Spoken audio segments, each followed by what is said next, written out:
وعلى آله وصحبه أجمعين ومن تبعهم بإحسان إلى يوم الدين أما بعد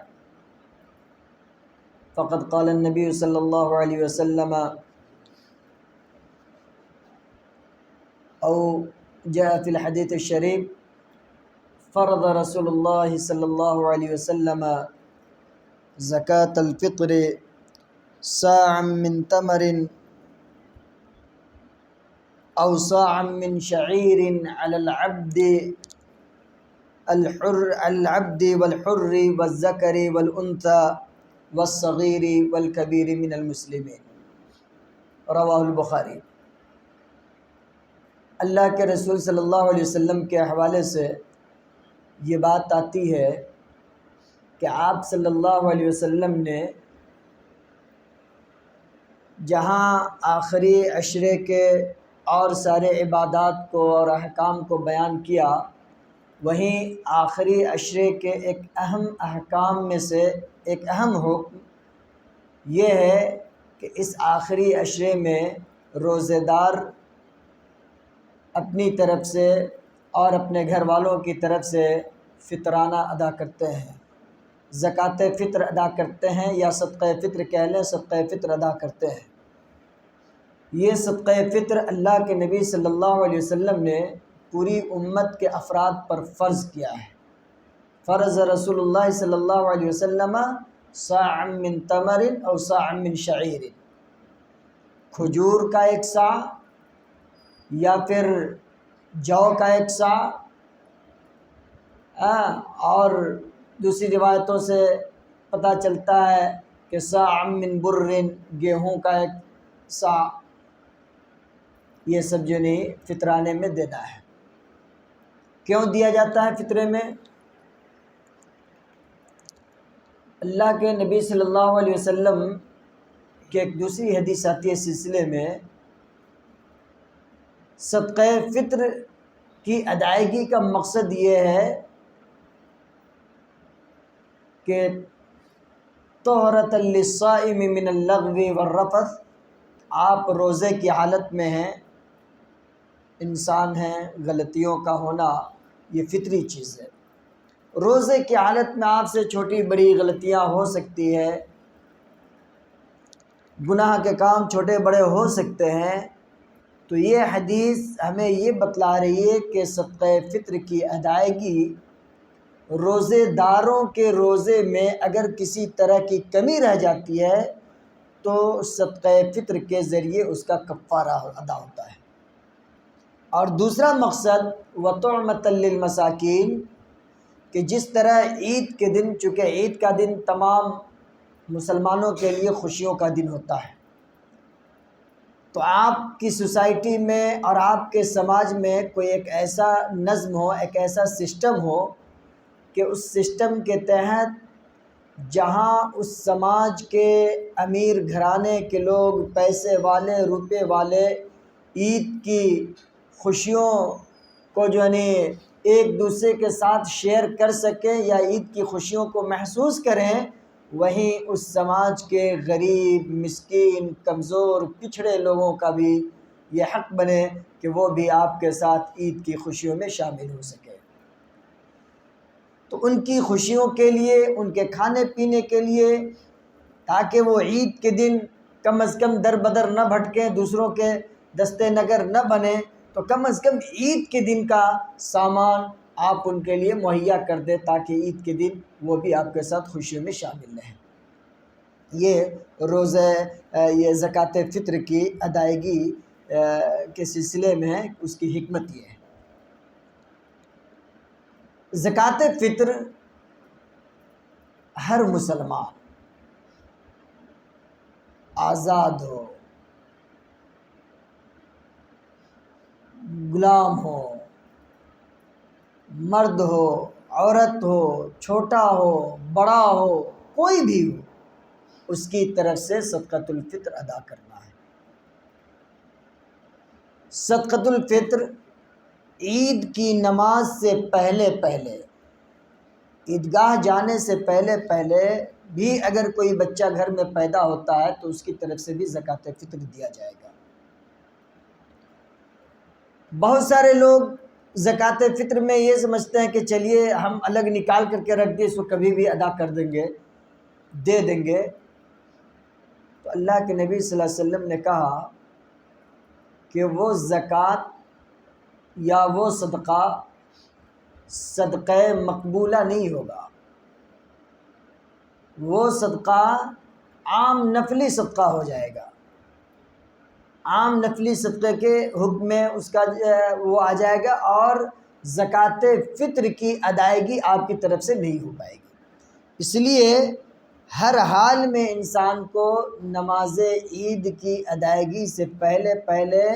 اپنی طرف سے اور اپنے گھر والوں کی طرف سے زکوٰۃ فطر ادا کر دینا چاہیے، صدقہ فطر جس کو کہتے ہیں۔ اس کی وزن کیا ہے اس کا؟ تو وزن اس کا 1 سا حجازی ایک ماپ کو کہتے ہیں، ایک ناپ کو کہتے ہیں،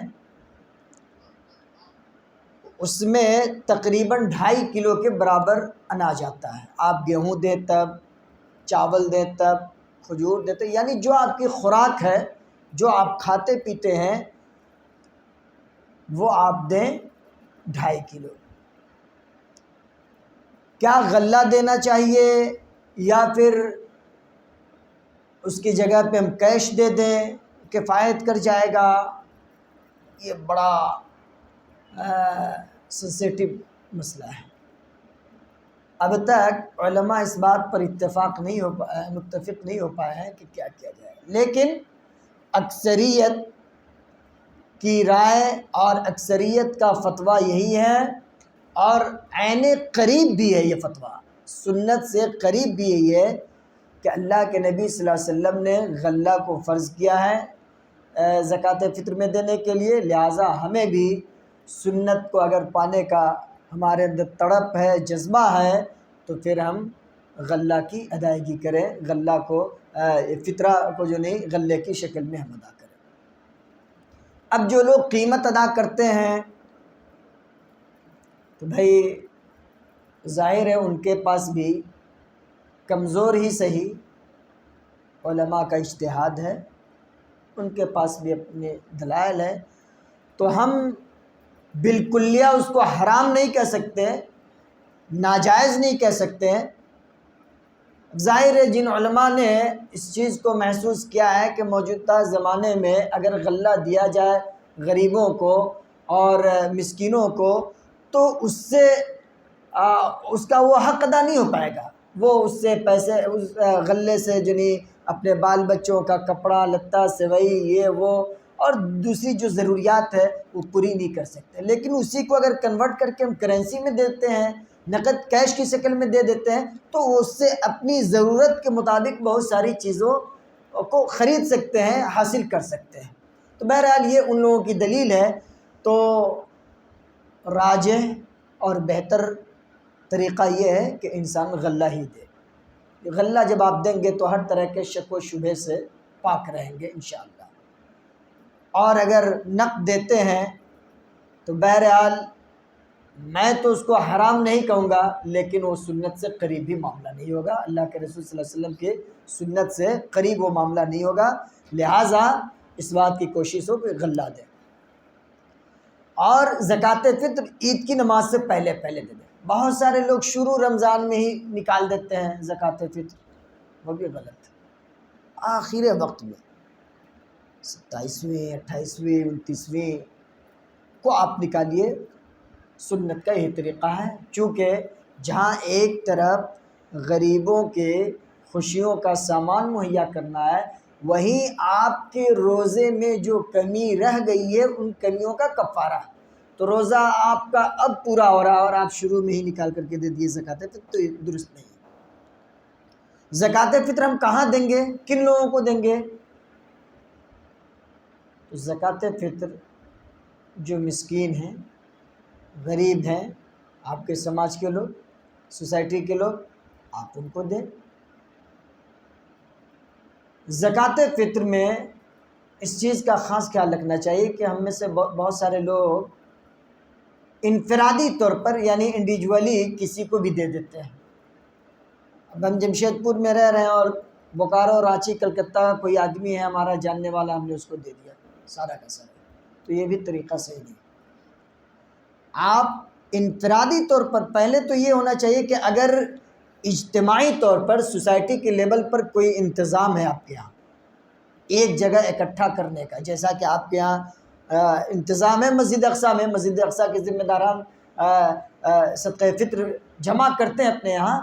تو اگر ایک جگہ کہیں پر انتظام ہے جمع کرنے کا تو اولیٰ اور بہتر طریقہ یہ ہے کہ آپ وہاں جا کر کے صدقہ فطر ادا کر دیں اپنی طرف سے، اپنے گھر والوں کی طرف سے. اب آپ کی ذمہ داری ختم ہو گئی. اب آپ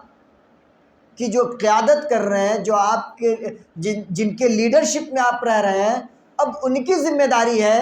کہ وہ غریبوں کا پتہ لگا کر کے، مسکینوں کا پتہ لگا کر کے ان تک اس چیز کو، سامان کو پہنچائیں. وہ اگر اس میں کوتاہی کرتے ہیں تو اللہ کے یہاں مواخذہ ان کا ہوگا، اللہ کے یہاں جواب دہ وہ ہوں گے، آپ بری ہیں. چونکہ آپ نے اس حکم کی تعمیل کی ہے، آپ نے اس اعلان کے مطابق جہاں جمع کرنے کا سینٹر ہے وہاں آپ نے جمع کر دیا، تو یہاں آپ